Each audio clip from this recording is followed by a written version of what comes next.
ಅವರ ಈ ವರ್ಷದ ಭವಿಷ್ಯ ಹೇಗಿದೆ? 11ನೇ ಮನೆಗೆ ಶನಿ ಬರ್ತಾನೆ ಅವ್ರಿಗೆ. ಈ 2 ದಿವಸ ಗುರುವಾರ ಆಗೋದು, ಶುಕ್ರವಾರ ಶನಿವಾರ 11ನೇ ಮನೆಗೆ ಬರ್ತಾನೆ. ಆದರೆ ಸಮಾಧಾನ ಇರಬೇಕು, ಶಾಂತಿ ಇರಬೇಕು, ಒಂದು ಚೂರು ಮಾತಾಡಬಾರ್ದು. ಮೌನವಾಗಿದ್ದರೆ ರಾಜಲಕ್ಷಣ, ಅದು ಮಾತಾಡಿದ್ರೆ ದುರ್ಬುದ್ಧಿಯ ಲಕ್ಷಣ. ವಿಕಾರದ ಮನಸ್ಸು ತೋರಿಸ್ಬಾರ್ದು ಯಾರಿಗೂ. ವಿಕಾರ ಯಾಕೆ ಬೇಕು ನಿಮಗೆ? ಬರೋದು ತಡೆಯೋಕ್ಕಾಗುತ್ತಾ? ಆಗಲಿಲ್ಲ, ಆಯಿತು. ಅವನು ಕಷ್ಟಪಟ್ಟ ಎಲೆಕ್ಷನ್ಲಿ ಬೇಕಾದ ದುಡ್ಡು ಖರ್ಚು ಮಾಡ್ದ, ಓಡಾಡಿದ್ದಾನೆ, ಮಾಡಿದ್ದಾನೆ. ಸಿದ್ದರಾಮಯ್ಯ ಅಷ್ಟ ಕಷ್ಟಪಟ್ಟಿದ್ದಾರೆ, ಅವನು ಆಗಕ್ಕಾಯ್ತಾ? ಆಗಲಿಲ್ಲ. ಅವ್ರು ಸಿದ್ದರಾಮಯ್ಯ ಕೈ ಕೊಟ್ಟೋಯ್ತು. ನಾನು ಮಾತ್ರ ಯಾವತ್ತೂ ಸಿದ್ದರಾಮಯ್ಯ ಇದ್ದಾರೆ, ಅವ್ರು ಹೋಗಬೇಕು, ಶಿವಕುಮಾರ ಆಗಬೇಕು ಅಂತ ಹೇಳಿ ನಾನು ಯಾವ ಇಂಟರ್ವ್ಯೂಲಿ ಹೇಳಿಲ್ಲ, ಹೇಳೋದು ಇಲ್ಲ. ನಾನು ನಿನ್ನ ಕಾಲ ಬಂದಿಲ್ಲ, ಅಷ್ಟೇ, ಬರಲಿ ಸುಮ್ಮನೆ. ಮೇ 13 ಗುರುಬಲ ಬರುತ್ತೆ. ಅವರೇ ಸಂಯಮ ಒಂದು, ಅವ್ರಿಗೆ ಒಂದೇನೋ ದೇವರೇ ಬುದ್ಧಿ ಕೊಟ್ಟು ಅವರೇ ಒಳ್ಳೆಯ ರೀತಿ ಅವನು ಕೊಟ್ಟು ಆಶೀರ್ವಾದ ಮಾಡಿ ಹೋಗ್ತಾರೆ ಅಂತ ಖಡಾಖಂಡಿತ ನಾನು ಹೇಳಬಲ್ಲೆ. ಅವನು ಸಿದ್ದರಾಮಯ್ಯನವ್ರ ಆಶೀರ್ವಾದ ತೊಗೊಂಡೇ ಆ ಸ್ಥಾನದಲ್ಲಿ ಕೂತ್ಕೋಬೇಕು ನನ್ನ ಬಯಕೆ. ಅವನಿಗೆ ಅವರೇ ಗುರು ಅಲ್ವಾ? ಹೌದು, ಕೃಷ್ಣ ನನ್ನ ಗುರು ಅಂತ ಹೇಳ್ತಾನೆ. ಹೌದು, ಕೃಷ್ಣ ಅವರು ಇದ್ದಾರೆ. ಕೃಷ್ಣ ಇರಲಿಲ್ವಲ್ಲ? ಕೃಷ್ಣನ ಕಾಲದಲ್ಲಿ ಮುಖ್ಯಮಂತ್ರಿ ಯಾಕಾಯ್ತು? ಆಗಲಿಲ್ವಲ್ಲ ಅವನು? ನೀವೇ ಅಸೆಂಬ್ಲಿ ಏನು ಮಾಡೋದು, ನೀವು ಕೇಳಿಸ್ಕೊಂಡಿರೋರು ನೀವು. ಆಗ್ತಾನೆ. ಸಂಯಮ ಇರಬೇಕು. ಯಾರ ಹತ್ರ ನಾವು ಕಿತ್ಕೊಳ್ಳೋಕೆ ಹೋಗಬಾರ್ದು. ನಮಗೆ ಕೊಡಬೇಕು ಅನ್ನೋ ಬುದ್ಧಿ ದೇವರು ಕೊಡಲಿ ಅಂತ ಪ್ರಾರ್ಥನೆ ಮಾಡಬೇಕು. ನಾನು ಅಷ್ಟೇ ಪ್ರಾರ್ಥನೆ ಮಾಡ್ತೀನಿ. ಇವತ್ತು ರಾಜ್ಯದ ಜನತೆ ಬರೀ ದರ ಏರಿಕೆ ದರ ಏರಿಕೆ ದರ ಏರಿಕೆ ಅನ್ನೋ ಬಿಸಿಯಲ್ಲೇ ಇದ್ದಾರೆ. ಹಾಲಿನ ದರ ರೇಟ್ ಜಾಸ್ತಿ ಆಯಿತು, ಕರೆಂಟ್ ಬಿಲ್ ಜಾಸ್ತಿ ಆಗ್ತಿದೆ, ನೀರಿನ ಬಿಲ್ ಜಾಸ್ತಿ ಆಯಿತು, ಬಸ್ ಟಿಕೆಟ್ ದರ ಜಾಸ್ತಿ ಆಗ್ತಿದೆ. ಒಂದಲ್ಲ ಒಂದು ರೀತಿಯಲ್ಲಿ ದರದ ಬಿಸಿ ತಡ್ತಾ ಇದೆ. ಜನಸಾಮಾನ್ಯರ ಭವಿಷ್ಯ ಹೇಗಿದೆ ರಾಜ್ಯದಲ್ಲಿ ಗುರುಗಳೇ? ಜನಸಾಮಾನ್ಯರೆಲ್ಲ ಅವರವರ ಪುಣ್ಯದಿಂದ ಅವ್ರ ಬೇಕಿದ್ದಾರೆ. ರಾಷ್ಟ್ರದ ಉದ್ದಕ್ಕೆ ನೋಡಿದ್ರೆ ಆಯಿತು, ನರೇಂದ್ರ ಮೋದಿಯವರು ಒಳ್ಳೆಯ ಪ್ರಧಾನಮಂತ್ರಿಗಳೇ, ಕೆಟ್ಟದ್ದು ತೊಗೊಂಡಿಲ್ಲ. ಆದರೂ ಕೂಡ ದೇಶದ ಮೇಲೆ ಸಾಲದ ಹೊರ ಎಷ್ಟಿದೆ ಲೆಕ್ಕಾಚಾರ ಮಾಡಿ ನೋಡಿದ್ದೀರಾ? ಬಿಡಿ, ಆಯಿತು, ಅದನ್ನು ಬಿಡೋಣ. ಉದ್ಯೋಗ ಸೃಷ್ಟಿ ಮಾಡೋಕ್ಕಾಯ್ತಾ? ಕೈಗಾರಿಕೆ ಆರಂಭ ಆಗಿದ್ದಾರೆ.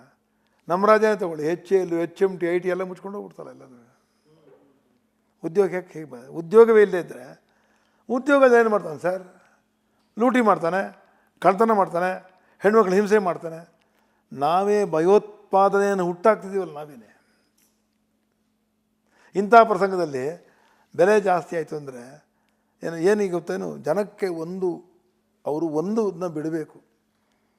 ಅಹೋರಾತ್ರಿಯಲ್ಲಿ ಐಶ್ವರ್ಯ ಆಗಬೇಕು ಅಂತ ಒಂದು ಬಂದ್ಬಿಟ್ಟಿದೆ ಅವ್ರಿಗೆ. ಅದಾಗೋ ಪ್ರಶ್ನೆ ಯಾರನ್ನು ಕೇಳ? ರಿಯಲ್ ಎಸ್ಟೇಟ್ ಅಂತಾರೆ, ಇಲ್ಲ ಗಣಿ ಅಂತಾರೆ,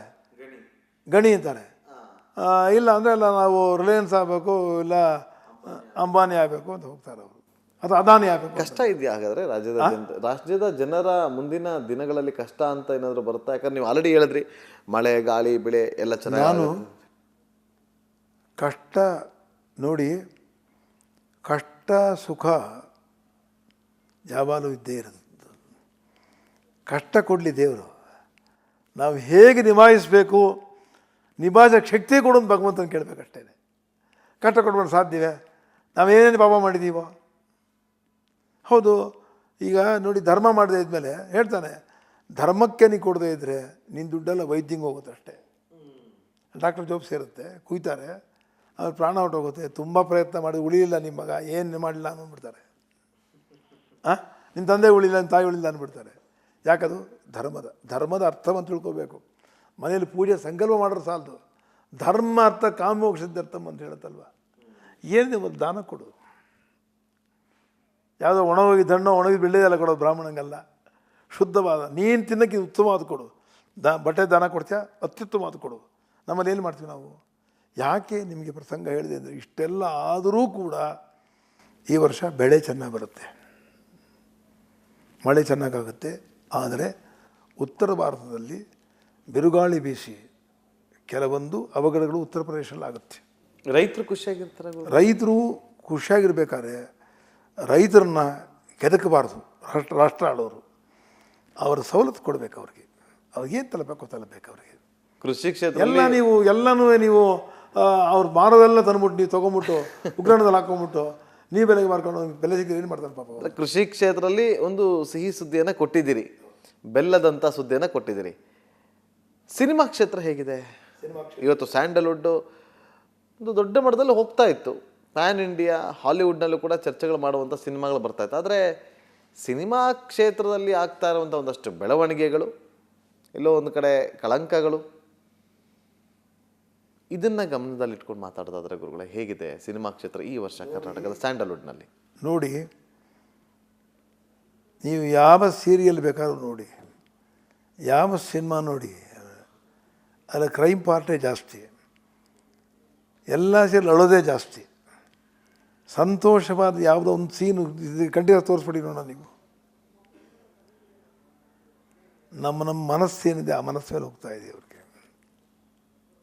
ಹೌದು, ಹಿಂದೆಲ್ಲ ಒಳ್ಳೆ ಚಿತ್ರಗಳು ಬರಲೇ ಇಲ್ವಾ? ಯಾಕೆ ಮಾಡೋಕ್ಕಾಗಲಿಲ್ಲ? ಮಾಡೋಕ್ಕೆ ಮನಸ್ಸಿರಬೇಕು, ಇನ್ನೊಂದು ನೋಡಬೇಕು, ಇನ್ನೊಂದು ಕೋವಿಡ್ ಬಂದಾಗ ಇಂಡಸ್ಟ್ರಿ ಹಾಳಾಗಿ ಹೋಗ್ಬಿಟ್ಟಿದೆ ಅಲ್ವಾ? ಆದರೆ ಪುಣ್ಯದಿಂದ ಈ ವರ್ಷ ಮಿಥುನ ರಾಶಿ ಗುರು ಬರ್ತಾನೆ. ಅಂದರೆ ಸಿನಿಮಾ ರಂಗ, ಕಲಾರಂಗ, ಸಿನಿಮಾ ನಟರು ಎಲ್ಲರೂ ಉದ್ಧಾರ ಆಗೋ ಸಮಯ ಅವರು. ಅಂದರೆ ಅವರು ನೂತನವಾಗಿ ಇವತ್ತೇನು ಇಲ್ಲದನ್ನು ಸೃಷ್ಟಿ ಮಾಡಿ ಭಯಾನಕವಾಗಿ ಏನು ತೋರಿಸ್ಬಾರ್ದು. ಅದನ್ನು ಅವರು ಸಂಸಾರ ತಿದ್ದುಕೊಂಡು ಅವ್ರಿಗೊಂದು ಒಳ್ಳೆಯ ಒಂದು ನೀತಿ ಪಾಠ ಕಲಿಸುವಂಥ ಚಿತ್ರಗಳನ್ನು ಮಾಡೋದು ಯಾವತ್ತೂ ಬೆಲೆ ಇರುತ್ತೆ ಅದಕ್ಕೆ. ಸ್ಕೂಲ್ ಮಾಸ್ಟರ್ ಒಂದು ಹಳೆ ಪಿಕ್ಚರ್ ಪಂತಲು ಅವ್ರದ್ದು ಇವತ್ತು ಜನ ಇಷ್ಟಪಡ್ತಾರೆ. ಯಾಕೆ ನಿಮ್ಗೆ ಹೇಳಿದೆ ಅಂದರೆ, ಯಾವುದೇ ಮಾಧ್ಯಮವಾಗಲಿ, ಯಾರೇ ಗುರುವಾಗಲಿ, ಯಾರು ಬೇಕಾದ್ರೂ ಆಗಲಿ, ನಾವು ಏನೇ ಮಾಡಿ ತೋರಿಸಿದ್ರು ನಾವು ಅವ್ರ ಪಾಠ ಹೇಳ್ಕೊಳ್ಳೋ ಗುರುಗಳಾಗಿರ್ಬೇಕು. ಅದನ್ನು ಒಂದು ಸಿನಿಮಾ ನೋಡಿದ್ರೆ ನಾವೇನು ಕಲ್ತ್ಕೋಬೇಕು, ಅಥವಾ ಒಂದು ನಾಟಕ ನೋಡಿದ್ರೆ ಏನು ಕಲ್ತ್ಕೋಬೇಕು, ನಟನೆಯಲ್ಲಿ ಏನು ಕಲ್ತ್ಕೋಬೇಕು. ಏನಪ್ಪ ಹುಡುಗಿ ಎಷ್ಟು ಚೆನ್ನಾಗಿ ನಟನೆ ಮಾಡಿದ್ಲಪ್ಪ, ಸೌಮ್ಯವಾಗಿದ್ಲು, ಚೆನ್ನಾಗಿ ಇದ್ದಾಳೆ ನೋಡೋಕ್ಕೆ ಅವಳು, ತನ್ನ ಶೀಲವನ್ನು ಕಾಪಾಡಿಕೊಂಡು ಅಚ್ಚುಕಟ್ಟಾಗಿ ಒಳ್ಳೆಯ ಮಹಾಲಕ್ಷ್ಮೀರಾಯಗಳಯ್ಯ ಚೆನ್ನಾಗಿ ಮಾಡಿದ ಇರೋರು. ಇವತ್ತಿನ ಪ್ರಸಂಗ ನಿಲ್ಲಿದೆ ಇವತ್ತು. ಆದರೆ ಸಿನಿಮಾ ಇಂಡಸ್ಟ್ರಿ ಈ ವರ್ಷ ಖಂಡಿತ ಮೇಲೆ ಎದ್ದೇಳುತ್ತೆ. ಕಾರ್ಯಕ್ರಮಕ್ಕೆ ಆಗಮಿಸಿದ್ದಕ್ಕೆ ಧನ್ಯವಾದಗಳು ಗುರುಗಳೇ. Thank you so much once again. ನೋಡ್ತಾ ಇರಿ ರಿಪಬ್ಲಿಕ್ ಕನ್ನಡ. ಇದು ಎಲ್ಲ ಕಡೆ ತೋರಿಸಿ. ಮಹಾರಾಷ್ಟ್ರ ಗಲಾಟೆ ಆಗ್ತಿಲ್ವ? ನೋಡಿ ಎಲ್ಲಿ ಗಲಾಟೆ ಇಲ್ಲ. ಆಯಿತು, ಈಗ BJP ಡೆಲ್ಲಿಲಿ ಗೆಲ್ತು, ಅಲ್ಲೇ ಎಲ್ಲ ಸುಗಮವಾಗಿ ನಡೀತಾ ಇದೆಯಾ? ಅಲ್ಲೂ ಕೂಡ ತಮಗೆ ಕಾಣ್ತಾ ಇಲ್ಲ ಇದ್ರಿಗೆ. ಪಂಜಾಬ್ ನಡೀತಾ ಇದೆಯಾ, ಹರಿಯಾಣ ನಡೀತಾ ಇದೆಯಾ? ಇದಕ್ಕೆಲ್ಲ ಒಂದೇ ಉತ್ತರ ಕೊಡ್ತೇನೆ ನಿಮಗೆ. ಇಲ್ಲೂ ಕೂಡ ನಾನು ಕಳಕಳಿಯಿಂದ ಪ್ರಾರ್ಥನೆ ಮಾಡ್ತೇನೆ. ಸಿದ್ದರಾಮಯ್ಯ ನನಗೆ ಪರಿಚಯ ಇದೆ, ನಾನು ಅವ್ರನ್ನೇನು ಕೇಳೋಕ್ಕೆ ಹೋಗಿಲ್ಲ, ನಾನು ಯಾರನ್ನು ಕೇಳೋ ಅಭ್ಯಾಸ ಇಲ್ಲ. ದೇವರಾಜ ಅವಸ್ಥೆ ಏನು ಕೇಳಿಲ್ಲ ನಾನು. ಇಂದಿರಾ ಗಾಂಧಿ ನಾನೇ ಚಿಕ್ಕಬಳ್ಳೂರು ಕರ್ಕೊಂಬಂದು ಗೆಲ್ಲಿಸಿ ಪ್ರಧಾನಮಂತ್ರಿ ಮಾಡಿ ಅವ್ರ ಜೊತೆ ಇದ್ದೆ. ಧರ್ಮಸ್ಥಳ ಶುಭಂತ ಕೊಟ್ಟಿದ್ದೇನೆ. ನಾನು ಯಾವತ್ತೂ ಏನು ಕೇಳೋದು ಅಭ್ಯಾಸ ಇಲ್ಲ. ನಮ್ಮ ತಂದೆಗೆ ಮಾತು ಕೊಟ್ಟಿದ್ದೆ, ಯಾರು ಬಂದು ಭಿಕ್ಷೆ ಬೇಡಲ್ಲ ಅಂತ. ನಾನು ಯಾರನ್ನೂ ಭಿಕ್ಷೆ ಬೇಡ, ಯಾರ ಮನೆಗೆ ಹೋಗಿಲ್ಲ. ಆದರೆ ಇಷ್ಟು ಮಾತ್ರ ಹೇಳ್ತೀನಿ, ಮನುಷ್ಯನಿಗೆ ಆಯುಸ್ಸೊಂದು ಆರೋಗ್ಯ ಅಂತ ಇದ್ದು ಆಯುಸ್ಸು ಹೊಂದಿದ್ದರೆ ಏನು ಬೇಕಾರಾಗ್ಬೋದಲ್ಲ. ಈ ಹೊತ್ತಲ್ಲಿ ನಮ್ಮ ಮುಖ್ಯಮಂತ್ರಿಗಳು ಸಿದ್ದರಾಮಯ್ಯನವರು ಆರೋಗ್ಯ ಇರೋದು ನಾನು ನೋಡೋಕೆ ಬಯಸ್ತೇನೆ ಅಷ್ಟೇ. ಜಾತಿ ಇದೆ, ಎಲ್ಲ ಇದೆ, ಅವರಿಗೆ ಬುದ್ಧಿವಂತಿದ್ದಾರೆ.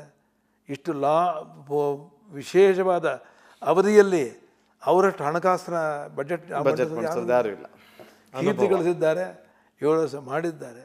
ಆರೋಗ್ಯದ ಕಡೆ ಗಮನ ಜನ ಕೊಡಲಿ. ಎಷ್ಟು ಕಾಲ ರಾಜಯೋಗ ಇರಬೇಕು ಇದ್ದೇ ಇರುತ್ತೆ. ಆರೋಗ್ಯ ಕೈ ಕೊಡಬಾರ್ದು ಅವರಿಗೆ. ಯಾವತ್ತು ರಾಜ್ಯಗಳಲ್ಲಿ ಯಾವ ಮುಖ್ಯಮಂತ್ರಿಗಳ ಪ್ರಧಾನಮಂತ್ರಿ ಆಗಲಿ ಅವರು ಬಳಲಿದ್ರೆ, ಆರೋಗ್ಯ ಕೆಟ್ಟಿದ್ರೆ ಆ ರಾಜ್ಯದಲ್ಲಿ ದುಃಖ ಬರುತ್ತೆ, ದಾರಿದ್ರ್ಯ ಬರುತ್ತೆ. ಕುತ್ಕೊಂಡು ಬಜೆಟ್ ಮಂಡಿಸಿದ್ರೆ ಈ ಬಾರಿ ಅಲ್ವಾ? ನೋಡಿ, ಅದರಿಂದ ನಮ್ಮ ಮುಖ್ಯಮಂತ್ರಿಗಳು ಆರೋಗ್ಯವನ್ನು ಕಾಪಾಡಿಕೊಂಡು ಇರಬೇಕಾದ್ರೆ ಆರೋಗ್ಯಕ್ಕೆ ಪ್ರಾಧಾನ್ಯತೆ ಕೊಡಲಿ. ಆದರೆ ನನ್ನಂಥದ್ದು ಅವರು, ನಾನು ಕೆಟ್ಟವರು ಅಂತ ಹೇಳಲ್ಲ, ಸಮಯೋಚಿತವಾಗಿ ಕೆಲಸ ಮಾಡ್ತಾರೆ. ನೋಡಿ, ಪ್ರಬುದ್ಧತೆಯಿಂದ ಅವರೇ ಬಿಟ್ಕೊಟ್ಟು ಹೋಗ್ತಾರೆ. ಅವರಿಗೆ ಯಾರೇನು ಬೇಕಾದ್ರೂ ಹೇಳಲಿ. ಯಾರು ಬಿಟ್ಕೊಡ್ತಾರೆ? ಯಾರು ಅವರ ಯಾರಿಗೆ ಮಾತು ಕೊಟ್ಟಿದ್ದಾರೋ ಕಾಂಗ್ರೆಸ್ ಹೈಕಮಾಂಡಲ್ಲಿ, ನೀವರ್ಧ ಭಾಗ ಇವರ್ಧ ಭಾಗ ಅಂತೇಳಿ ಅವರೇ ಕರೆದು ಕೊಟ್ಬಿಟ್ಟು ಹೋಗ್ತಾರೆ. ಅವರೇ DK ಶಿವಕುಮಾರ್ ಅವರು ಯಾವುದೇ ಕಾರಣಕ್ಕೂ ಕೂಡ CM ಆಗಬಾರ್ದು ಅಂತೇಳಿ ಒಂದಷ್ಟು ಜಟಾಪಟಿಗಳು ನಡೀತಾ ಇದೆ. ಅದು ನಡೀಲಿ ಬಿಡಿ, ಅದಕ್ಕೇನಂತೀಗ.